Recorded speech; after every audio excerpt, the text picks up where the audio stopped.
Bill Schuette took a lot of criticism for the small number of Attorney General's opinions that he issued during his tenure, but the opinions he issued were used to great effect. What about the role of issuing Attorney General's opinions to clarify some of these obfuscated issues across the state? What would be required for you to be able to engage in that? Well, first of all, I think it's important for people to understand some of the limits of AG opinions. Firstly, in order to request an AG opinion, I think these requests can't be just from I'm a citizen in this state and I want to hear what the AG has to say about this. Generally, it has to be say it's a state agency that we represent or a state department. Or a member of the legislature. And in fact, most of our requests come in from the legislature. We also have requests from the Secretary of State and from the governor that we've responded to. And so some of the opinions that we've issued as of late, one involved the Mackinac Corridor Tunnel Authority. One involved changes during the lame duck period to how ballot proposals were handled and how many signatures you could get from a certain area. We have a opinion that we issued involving guns at the Capitol. There was a request made from the Democratic leader in the House in regard to that. But generally speaking, again, that's where those requests have to come from. In choosing what opinions we author, one of the things that we think is very, very important is that generally it be something that, because our opinions, they're binding on our state agencies, but they are not binding on the courts. So the courts can accept our opinion and follow our opinion, or they can reject it entirely. And one of the things that I wanted to avoid happening is I did not want to be the next Bill Schuette in so many different ways. But one of those ways was the fact that I saw that a lot of his opinions were totally disregarded by the courts. And so it really minimizes the impact and the effect and the importance of these opinions when the courts don't respect them. So I honestly didn't want to just say, well, I was very clear with my staff from day one. I don't ever want to be in a situation where I say, I disagree with this policy, let's find it unconstitutional. I wanted to make sure we were always on firm legal grounds, or I did not want to issue that opinion at all. And there have been many times, by the way, where someone has asked us, well, one of these actors that, is in a position where legally they can't ask us this question, we'll say, well, I'm thinking about asking for an opinion on this. And sometimes, we'll do the research and say, you can ask, but you're not going to like the answer that we give you. Because I'm not going to do that. I'm not going to give a legal answer that is not on firm legal grounds just because politically I happen to agree with whatever the position is that somebody wants me to conclude in one of our opinions. So that being the case, we generally like to ensure that these opinions have an impact on our state agencies because, again, they are binding on those agencies. So, that's the way that we've been approaching these, and that's why we don't take a whole lot of them, because we want to make sure that these are not just really important cases, but that this is the best way to move an issue forward, and that we're doing it on solid legal grounds. I don't know, Christina, maybe you want to address this, or David, maybe you want to address this, because we've had a lot of conversations about our AG opinions. Yeah, I mean, the only thing I would add, I mean, you kind of hit the nail on the head. What an AG opinion can do is really bind state agencies. And, with the current administration, I think oftentimes we can have the effect that we want just by talking to our state agencies and asking them to look at something rather than issuing an opinion. But, we can't bind local actors, for example, or local courts or local governments, they're really intended to clarify areas of the law for our client agencies. The legislature sometimes asks us about issues that are relevant to a local jurisdiction, and we'll issue an opinion. But it's not a cure-all, and I think sometimes people think it is, because we can issue opinions and speak, but it's most effective when we're counseling our client agencies about something, we have, by and large, pretty good relationships with our client agencies. And so if they're doing something that we disagree with or we think is not following the law, it's much faster and easy for us to just talk to them and say, look at this issue and think about doing it a different way. So there's just limits to it.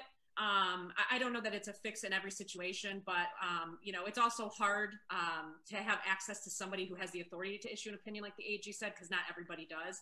A lot of people can write their state rep or state senator and they never hear back, or that person won't send the request. So it's hard. It's a narrow avenue into the AG's office, and it doesn't have, I think, the broad impact that some people do. It is helpful in sometimes, and we do look at it, but my frequent interactions with people is it's not really what they think it is when we talk about it, but it's something that we do consider doing, and certainly this Attorney General is interested in doing it in the right circumstances. And sometimes what we offer to do, I mean, we've had times where people will ask for an AG opinion, and I'll say, I don't really think it's appropriate under these circumstances, but I do agree with the point you're trying to make. And so my department will file an amicus on behalf of whatever the particular entity is. And we've done that on a number of different occasions where we will file an amicus. That's different than an official AG opinion, but you know, we are still willing to do it in a variety of circumstances. You know, we're just almost to the point where we're going to start taking questions from the chat. But before we do that, what's your vision for the next 2 years of your administration? What are the big goals you want to accomplish in 2021 and 2022? Firstly, I'd like to leave the House. And secondly, I want to fit into the clothes that I could wear before COVID hit. So I would say those are maybe my two biggest goals. But beyond those goals, I'm sorry, when I envisioned being in office, honestly, I didn't think that I'd spend all of it in my living room. You know, I mean, this is a crazy set of circumstances. So I will tell you a little bit in terms of, you know, we are still out there working our hardest at our department to do everything we possibly can in regard to all of the things that I talked about when I ran for office. Whether that is just general consumer protection related matters or environmental cases that really have never been brought by the Department of Attorney General in our history that we're being very aggressive on. You know, whether it's going after sexual predators and our clergy abuse cases or our public integrity cases, which we have a lot of. I mean, there are so many areas where we are still pushing forward and we're trying our hardest to do our best. However, if you talk to anyone who has been in our office a long time, I was just talking to one of our bureau chiefs yesterday last year I gave him his 25-year award. It's the only place he's ever worked, and he's worked there under 1, 2, 3, 4. I'm his 5th Attorney General that he's worked under.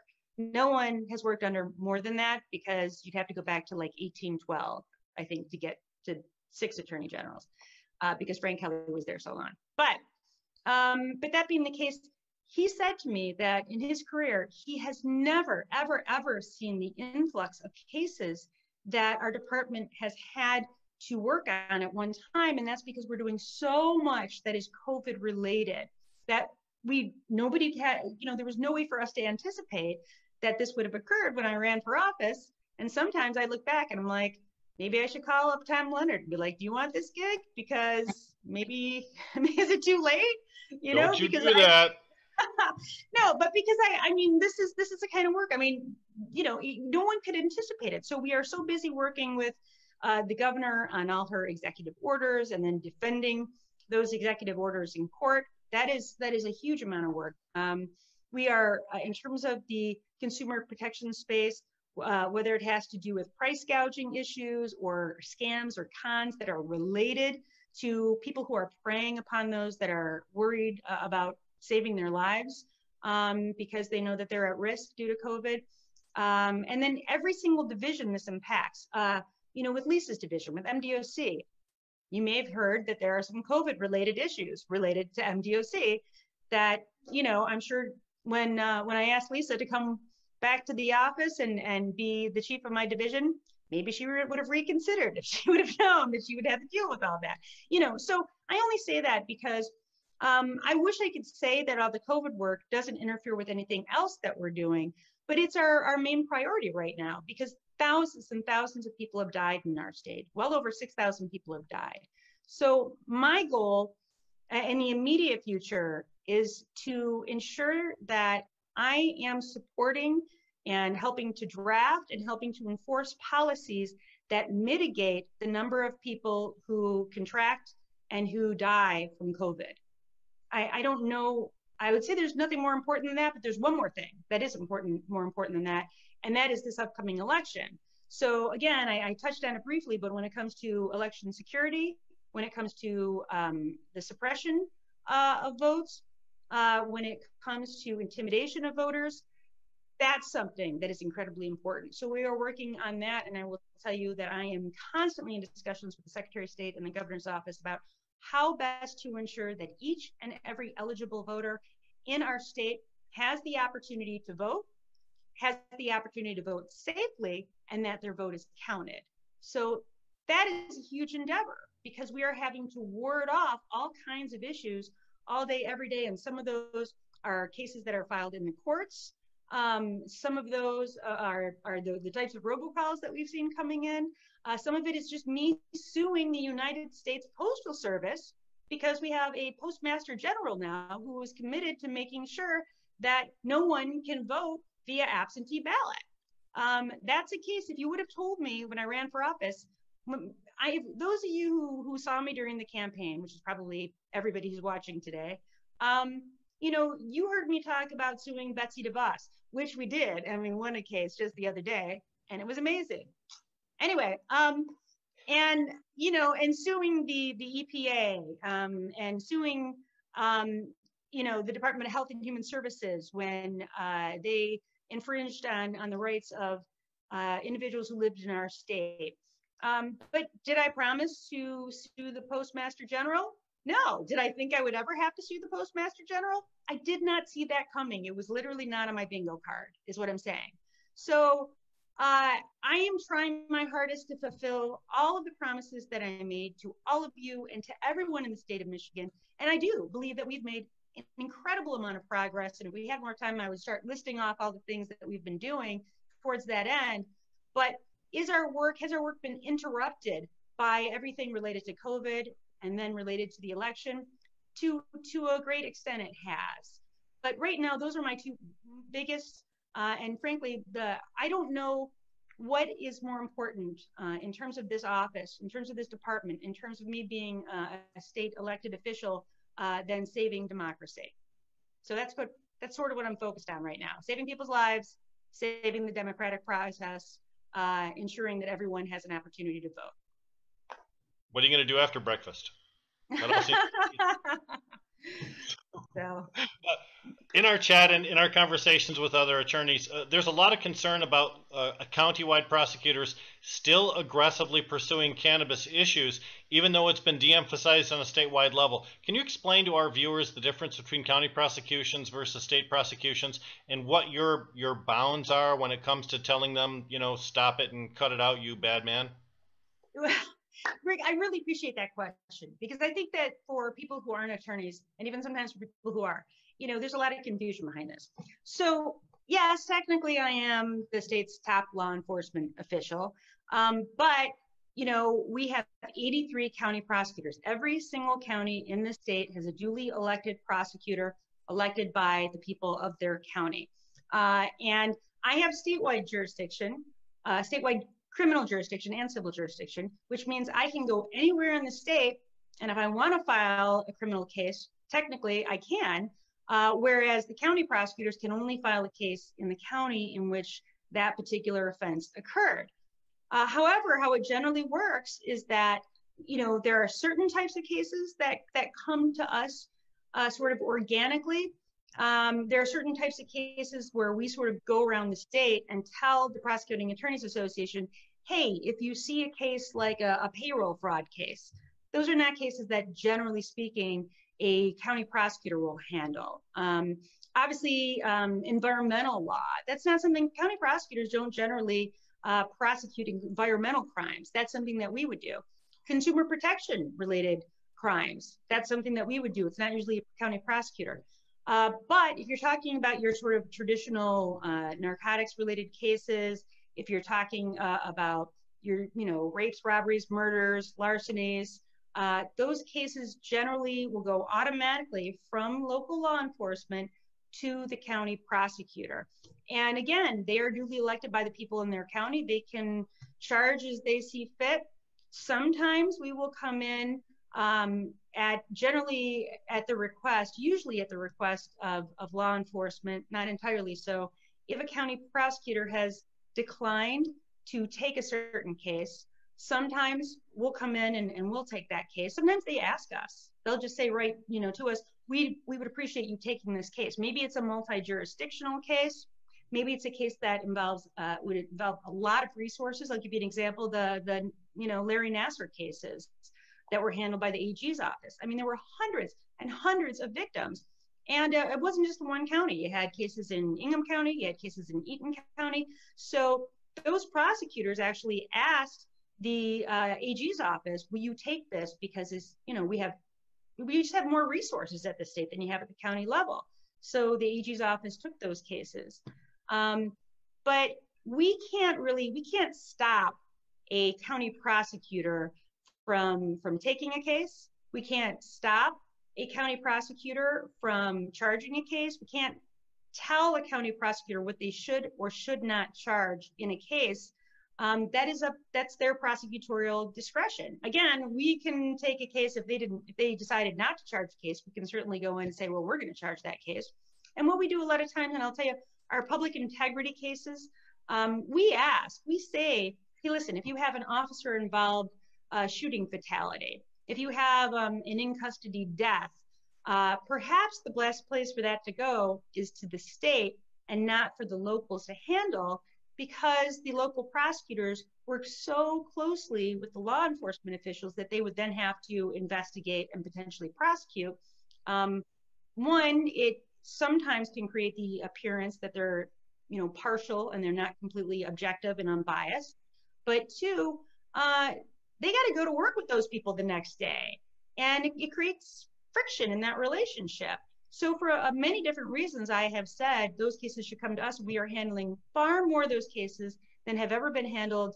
I think in the history of the department, I'm going to say, partially because I have made that request, and so county prosecutors and local law enforcement are just sending those cases to us. So we are handling a lot of those cases right now. But generally speaking, I really don't have the ability to tell a county prosecutor what they should and shouldn't do. And there are a lot of times where there'll be a case where I would never, ever, ever charge that case, but the county prosecutor decides to do so. And, if it's an overstep on their part, then they have to be held accountable by the public. And I will say, I'm just going to give you an instance. I did not see eye to eye with Jessica Cooper in Oakland County on many, many different things. We had a lot of differences. So when she came up for re-election, I supported her opponent, and her opponent won. And I think that if Karen McDonald wins in the general election, I think she's going to be a fantastic prosecutor. But I think the people of Oakland County saw that she was really not doing any favors for the residents of her county in terms of the way she would utilize her charging discretion. So they're going to get themselves a new prosecutor. So I don't know if that helps to explain things a little bit, but if you have any follow-up questions, if I didn't properly address that. I rambled on for a long time though, so it ate up a lot of time. Essentially, there are two different levels of prosecution. There's a county level, there's a state level. You are just not able to stop over that line whenever you feel like it and just stop people from doing what the citizens in their county have elected them to do. That's right. I don't have the authority to do that. Correct. We're receiving some questions in the chat about testing for cannabis, both in employment and also in medical scenarios too. Now that it's legal in the state of Michigan, why are we still testing state employees and others for cannabis? And what can you do about it? Yeah, I hate that, by the way. It upsets me a lot. I am not a fan of that. And my understanding is, unfortunately, it's still part of the civil service rules. Christina, can you elaborate on that? Yeah, I don't know if it's a civil service rule or if it's just a policy, but in the private sector, there's not much we can do about it because a company can decide what they want, what kind of testing protocol they want.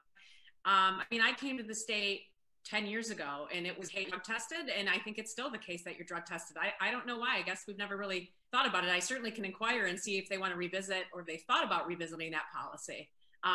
It does create issues. I mean, when you have a substance that's legal and you're testing for it, it can create a lot of difficult issues for people. So it's a great question. I probably should ask. I've never thought it before, and I will.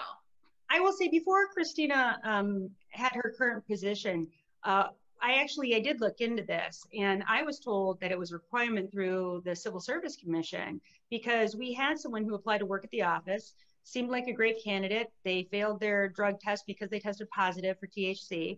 And I was told I was not allowed to hire them, and that was the reason why. Now, I'm right after this, I promise you the first thing we're going to do is re-examine this. But I was told I didn't have any discretion when it came to that, and that every single person has to be drug tested in the office if they want a job there, except for me. I didn't get drug tested. You can't drug test the Attorney General. Isn't that amazing? I'm just saying. Not saying that I, would do anything that you shouldn't do. I'm just, technically, I'm the only one in the office because I was elected to that position and not hired in through the state. Is that a bad answer? I should not have said that. No, you're good. The news flash is someone told Dana Nussel no, and she listened. Oh, what happened? So maybe this is a good place for an Attorney General's opinion. I'm just going to throw it out there. Our other questions from. That's interesting. I will commit to you, Rick, that we're going to look into that. I promise you that we will do that. I appreciate it. On behalf of the caucus and the state, I appreciate that. I know we have just a brief amount of time left, but there's questions regarding the mechanics of the expungement bill that's proposed, and I'm not sure if perhaps Mr. Kniezek could potentially let us know. There's questions about how many felonies would potentially be expunged and how many people would potentially be affected by the package of bills. I don't know that we have a number in terms of total people that would be affected by it. And to be candid with you, Rick, I don't want to give you the wrong number as it relates to felonies and misdemeanors and how they interact with one another. So what I'm happy to do is, in addition to those, the document that I'm going to send to your organization, I'll also include the breakdown of that information as well for you. That is wonderful. I'm not familiar with this case, but I'm receiving a question in chat about the Mackenzie Cochran case. And this is probably the last question we have time for today. I'm not sure if anyone on your team is familiar with that case and could comment. Anybody? I'm not. Does anybody on our team know about that case? I don't, but if you give me some details, I could find out. Yeah, all I have is the spelling is M-A-K-E-N-Z-I-E and last name C-O-C-H-R-A-N-E. So I apologize, I wasn't given more information than that from the chat. That's okay. I appreciate it. C-O-C-H. C-O-C-H-R-A-N-E. Yeah, I can go ahead and send you that. I'll just go ahead and email them the name and everything. That would be fine. And is there something specific you want to know about this case? It specifically asked about a public update on that case, and I really unfortunately don't have more details on that. Okay. Do you think whoever wrote that in can just can they give us any more information on it? We'll forward it to you. I'm certain that the woman that wrote this will be able to do it because she clearly is intimate with the case itself. So we'll be able to get that to you. Great. Listen, this concludes our broadcast for today. I would really like to thank the Attorney General, Dana Nussel, and her entire staff for being here with us this afternoon. What a frank discussion we've had, and how open you've been with us. We really appreciate it on behalf of the citizens of the state. Well, I want to thank you for allowing me and my staff to talk to you in this forum, and again, hopefully in person again one day. But thank you for all the good work that everyone involved with the Cannabis Caucus has done to make, I think, this state a little bit more fair and a little bit more just. And I know you're not done yet, neither am I. So I want to thank all of you. Thank you for that. And on behalf of the Michigan Democratic Party's Cannabis Caucus, I'd like to conclude this broadcast. Thanks to all of our viewers, thanks to our participants, and thanks to the caucus executive committee members that have been present today too. This concludes our broadcast. Thank you, and have a wonderful day.